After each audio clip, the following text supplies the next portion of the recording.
PSC പഠന രംഗത്തുള്ള പലരും ചോദിക്കാറുള്ള ഒരു കാര്യമാണ് പഠനത്തിൽ സ്ഥിരത കിട്ടാനും കൂടുതൽ സമയം ഇരുന്ന് പഠിക്കാനുള്ള പോംവഴി എന്താണെന്ന്. എൻ്റെ പഠനത്തിൻ്റെ തുടക്കത്തിൽ ഞാനും ഇതുപോലെ ചിന്തിച്ചിട്ടുണ്ട്. പിന്നീട് പഠനം പുരോഗമിക്കും തോറും ഞാനൊരു കാര്യം മനസ്സിലാക്കി. നമുക്ക് പഠനത്തോടുള്ള താല്പര്യമാണ് ഈ രണ്ട് കാര്യങ്ങളുടെയും അടിസ്ഥാന ഘടകം. നമുക്ക് താല്പര്യം കുറഞ്ഞു വരുന്ന സമയത്താണ് കൺസിസ്റ്റൻസി നഷ്ടപ്പെടുന്നതും കൂടുതൽ സമയം ഇരുന്ന് പഠിക്കാൻ സാധിക്കാത്തതും. നിങ്ങൾ പഠനരംഗത്തുള്ള ഒരു തുടക്കക്കാരനാണെങ്കിൽ ഒരു ദിവസത്തിൽ കുറച്ച് സമയമേ നിങ്ങൾക്ക് പഠിക്കാൻ കിട്ടുന്നുള്ളൂ എങ്കിലും സ്ഥിരതയോടെ പഠിക്കാനാണ് ശ്രമിക്കേണ്ടത്. കാരണം പഠനത്തിലൊരു താളം കണ്ടെത്തിയാൽ മാത്രമേ കൂടുതൽ നാൾ നമ്മുടെ പഠനം മുന്നോട്ട് കൊണ്ടുപോകാൻ സാധിക്കൂ. അതുകൊണ്ട് എപ്പോഴും പഠിക്കാനിരിക്കുമ്പോൾ ഒരു കൃത്യസമയത്ത് പഠിക്കാനിരിക്കാൻ സാധിച്ചാൽ അതായിരിക്കും നമുക്ക് കൂടുതൽ എഫക്റ്റ് ചെയ്യുക.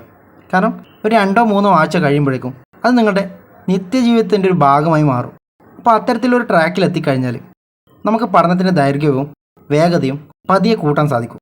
നമുക്കൊരു കാര്യത്തോട് കൂടുതൽ താല്പര്യം തോന്നിക്കഴിഞ്ഞാൽ അതിനുവേണ്ടി കൂടുതൽ സമയം ചെലവഴിക്കാൻ നമ്മൾ യാതൊരു മടിയും കാണിക്കില്ല. പിന്നീട് നമുക്കൊരു ദിവസത്തിൽ പഠനത്തിന് വേണ്ടി ഇൻവെസ്റ്റ് ചെയ്യാൻ പറ്റുന്ന സമയം നമ്മൾ തന്നെ കണ്ടെത്തണം.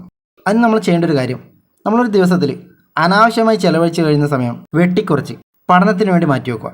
നമ്മൾ ഏതൊരു കാര്യത്തിന് വേണ്ടി ഇറങ്ങുമ്പോഴും അതിനുവേണ്ട സമയവും സാഹചര്യവും നമുക്ക് ചുറ്റും ഉണ്ടാവും. പക്ഷേ അത് വേണ്ട വിധത്തിൽ കണ്ടെത്തി ഉപയോഗിക്കാൻ സാധിക്കാത്തതുകൊണ്ടാണ് പലർക്കും വിജയം നേടാൻ സാധിക്കാത്തത്. പിന്നെ നമ്മൾ പഠന സമയത്ത് സെൽഫ് കോൺഫിഡൻസ് എന്നത് പ്രധാനപ്പെട്ട ഒരു കാര്യമാണ്. പക്ഷെ പലർക്കും ഇല്ലാതെ പോകുന്നതും ഈ ഒരു കാര്യമാണ്. കാരണം നമ്മൾ പഠനത്തിൻ്റെ തുടക്കത്തിൽ ഇത്തിരി ആത്മവിശ്വാസത്തോടുകൂടി ഈ രംഗത്തേക്ക് കടന്നു വരും. കുറച്ച് നാൾ കഴിയുമ്പോൾ അതൊക്കെ താനേ അങ്ങ് ചോർന്നു പോകും. നമ്മൾ നമ്മുടെ കഴിവിൽ തന്നെ വിശ്വസിക്കുക എന്നതാണ് ആദ്യത്തെ കാര്യം. ഒരുപക്ഷെ ഇത്തരത്തിലുള്ളൊരു വീഡിയോ നിങ്ങൾ കാണണമെങ്കിൽ തന്നെ നിങ്ങൾക്കിതിനോടുള്ള ഒരു താല്പര്യം കൊണ്ടായിരിക്കും. അപ്പോൾ ആ ഒരു താല്പര്യത്തെ ഒരു സ്വപ്നമായും ആ ഒരു സ്വപ്നത്തെ യാഥാർത്ഥ്യമാക്കാനുള്ള പരിശ്രമവും നിങ്ങളുടെ ഭാഗത്തു നിന്നുണ്ടാവണം. നമ്മളെക്കൊണ്ട് സാധിക്കില്ല എന്ന് ചിന്തിച്ചു കഴിഞ്ഞാൽ ഒരിക്കലും ഒന്നും നേടാൻ സാധിക്കില്ല.